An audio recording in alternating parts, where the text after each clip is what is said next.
Assalamualaikum warahmatullahi wabarakatuh. Perkenalkan, nama saya Gita Putri Nurbaiti dari kelas 4C Perbankan Syariah dengan NIM 205231112.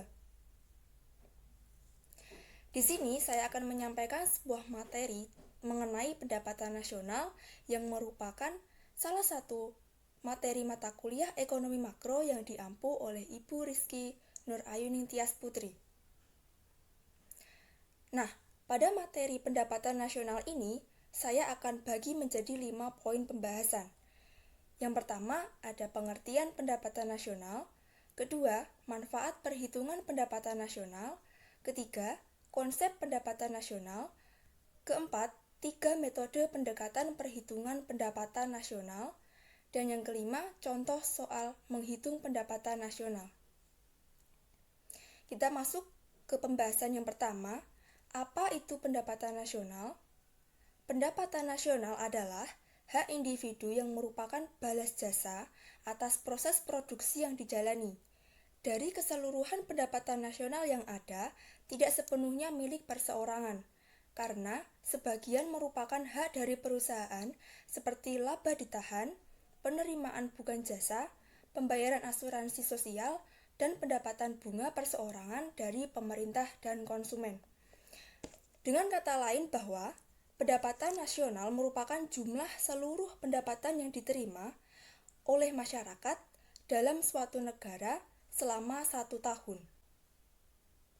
Masuk ke pembahasan yang kedua mengenai manfaat perhitungan pendapatan nasional.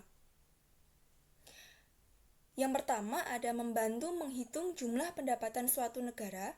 2. Membantu mengetahui keuntungan atau kerugian yang dihasilkan suatu negara. 3. Membantu untuk mengetahui pengeluaran suatu negara. 4. Membantu untuk mengetahui tingkat pertumbuhan ekonomi di suatu negara. 5. Sebagai acuan dalam melakukan analisis ekonomi. 6. Menjadi salah satu rumusan pembuatan kebijakan dari pemerintah. 7. Digunakan untuk penggolongan suatu negara. Dan 8. Mengukur tingkat kemakmuran suatu negara. Selanjutnya kita masuk ke pembahasan yang ketiga mengenai konsep pendapatan nasional. Di sini terbagi menjadi 6 konsep pendapatan. Yang pertama ada PDB, Produk Domestik Bruto, merupakan jumlah produk berupa barang dan jasa yang dihasilkan oleh unit-unit produksi di dalam batas wilayah suatu negara selama 1 tahun. Kedua, PNB, Produk Nasional Bruto, merupakan seluruh nilai produk barang dan jasa yang dihasilkan masyarakat suatu negara dalam periode tertentu, biasanya 1 tahun. Ketiga, NNP, Net National Product, merupakan jumlah barang dan jasa yang dihasilkan oleh masyarakat dalam periode tertentu setelah dikurangi penyusutan dan barang pengganti modal.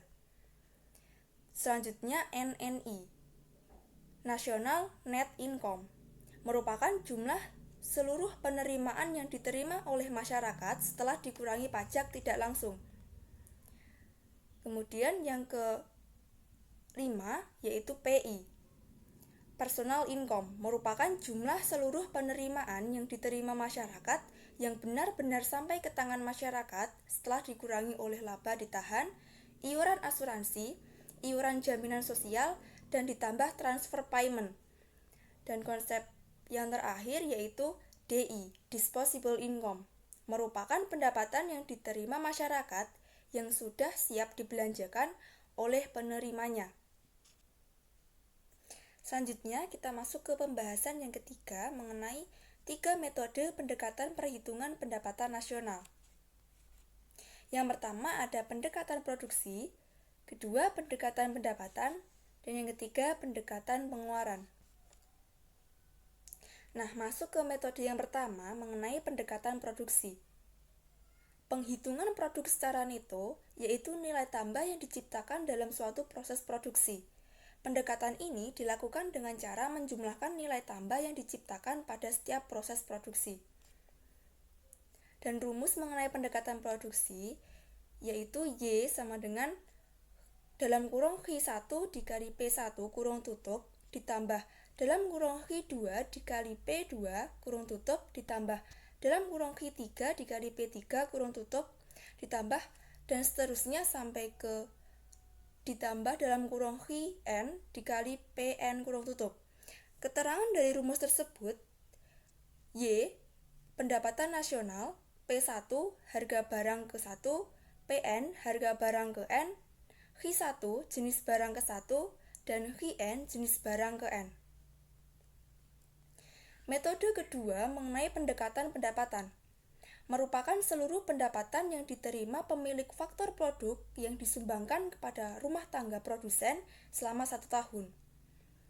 Rumus mengenai pendekatan pendapatan yaitu Y sama dengan W ditambah R ditambah I ditambah P.